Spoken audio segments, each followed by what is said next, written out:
வணக்கம் நண்பர்களே, நாளும் பலனும் சேனலில் விநாயகர் சதுர்த்தி சிறப்பாக விநாயகர் வரலாறு சொல்றேன். விநாயகரின் சிறப்பு பிறந்த நாள்.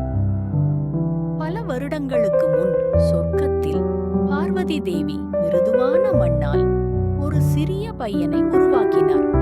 அவருக்கு தலை, கை, கால் செய்து உயிர் ஊட்டினார்.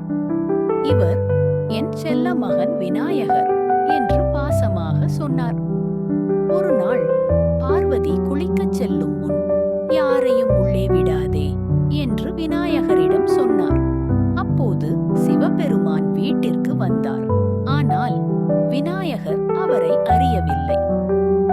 வாசலை மறைத்தார். சிவன் விளக்க முயன்றார்.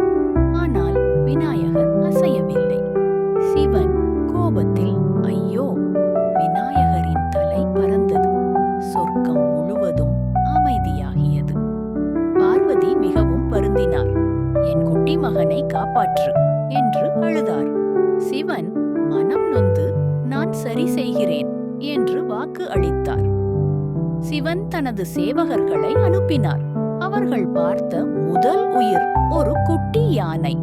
சிவன் அந்த யானையின் தலையை கொண்டு வந்து விநாயகரின் உடலில் வைத்தார். மாயம்.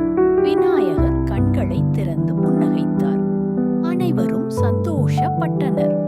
பார்வதி மகனை இறுக கட்டி அணைத்தார். அன்று முதல் விநாயகர் அறிவு, மகிழ்ச்சி, அதிர்ஷ்டத்தின் தெய்வமாக ஆனார். சங்கீதம், நடனம், இனிப்புகள் எல்லாம் மகிழ்ச்சியில் நடந்தது. விநாயகரின் விருப்பமான மோதகம் எல்லாருக்கும் வழங்கப்பட்டது. இந்த நாள் விநாயகர் சதுர்த்தி என்று அழைக்கப்பட்டது.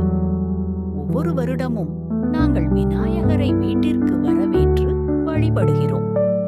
கொண்டாட்டத்தின் முடிவில் அவரை சுவர்க்கத்திற்கு அனுப்பி வைக்கிறோம். அடுத்த வருடம் சந்திப்போம்.